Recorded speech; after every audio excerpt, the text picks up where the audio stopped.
मला थोडीशी विस्तृत ओळख आमच्या सर्वांचीच उद्धवजी आपल्यासोबत करून द्यायची आहे आणि तेवढ्याचसाठी सांगेन, मी मराठी माणूस आहे. होय उद्धवजी, मी मराठी माणूस आहे. बाळासाहेब गेल्यानंतर मनातून ज्याला पितृछत्र हरवलं असं वाटलं ना, मी तो मराठी माणूस आहे.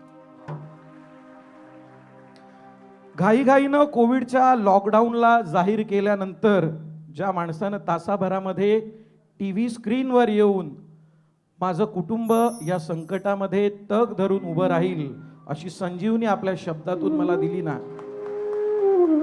त्या कुटुंब प्रमुखांना कुटुंब प्रमुख मानणारा, होय मी मराठी माणूस आहे. होय मी मराठी माणूस आहे. तुमचं मुख्यमंत्री पद जेव्हा घोषित झालं ना उद्धवजी, तेव्हा ज्याच्या घरामध्ये दिवाळी साजरी झाली ना, आनंद झाला, रस्त्यावरती ज्यांनी फटाके वाजवले ना, तो मी मराठी माणूस आहे. जेव्हा कोविड काळ आला तेव्हा घरामध्ये कामधंदा नसल्यामुळे अन्न नव्हतं, पण तुमच्याच पक्षाच्या माध्यमातून जे किट आलं ते अन्न शिजवून, किंवा ज्याच्याकडे ती व्यवस्था नव्हती पण त्यातूनही जो शिवभोजन जेवून रात्री ढेकर देऊन तृप्तीनं झोपला ना, तो मी मराठी माणूस आहे. मुंबईत कितीही बिकट परिस्थिती आली तरी छातीचा कोट करून माझ्या कुटुंबासमोर उभा राहून माझ्या कुटुंबाचं संरक्षण शिवसेना करेल हा विचार करणारा मी मराठी माणूस आहे. रुग्णालयात जायची वेळ आली ना तर पहिली ॲम्ब्युलन्स बोलावून घेऊन येणारा, रक्ताची गरज भासली तर स्वतःचं रक्त देणारा, आणि अशा वेळेला जेव्हा कुणीतरी जातं आणि अव्वाच्या सव्वा बिल आलं असतं ना, तेव्हा त्या हॉस्पिटलच्या ॲडमिनिस्ट्रेशनची कॉलर धरणारा जो शिवसैनिक आहे ना, त्याच्या प्रेमात असलेला मी मराठी माणूस आहे.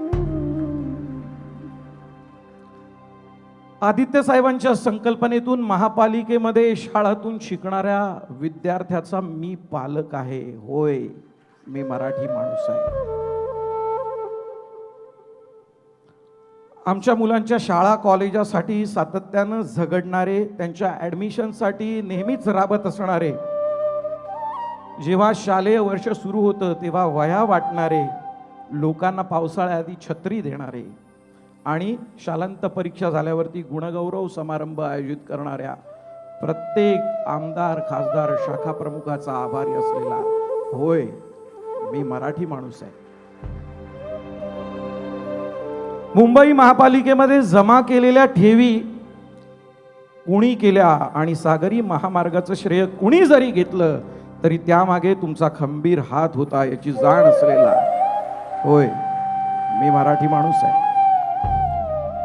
ज्याला नेहमीच आत्महत्येनंतर झाडाला टांगलं गेलेलं दाखवलं गेलं ना, त्याला संपूर्ण कर्ज माफी देऊन त्याच्या चेहऱ्यावरती तुम्ही आनंद आणलात, तो आनंदानं हसलेला महाराष्ट्राचा शेतकरी, होय मी मराठी माणूस आहे.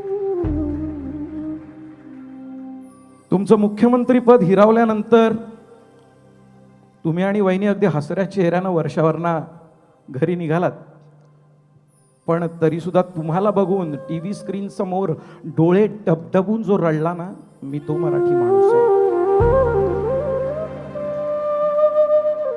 कोविडच्या राक्षसानं जेव्हा श्वास गुदमरवला होता ना, तेव्हा कोणतीही जातीभेद, प्रांतभेद न करता प्रत्येकाला हक्काचा ऑक्सिजन देऊन त्या माणसामध्ये प्राण फुंकणाऱ्या माझ्या ह्या उद्धवजींचा मी चाहता, होय मी मराठी माणूस आहे. आणि येत्या काळामध्ये कुणीही मातब्बर आला, कोणतीही महाशक्ती जरी आली तरी या मुंबईचा महापौर हा मराठी झाला पाहिजे. उत्तुंग भरारी हा विचार करणारा मी मराठी माणूस आहे. मी मराठी माणूस आहे.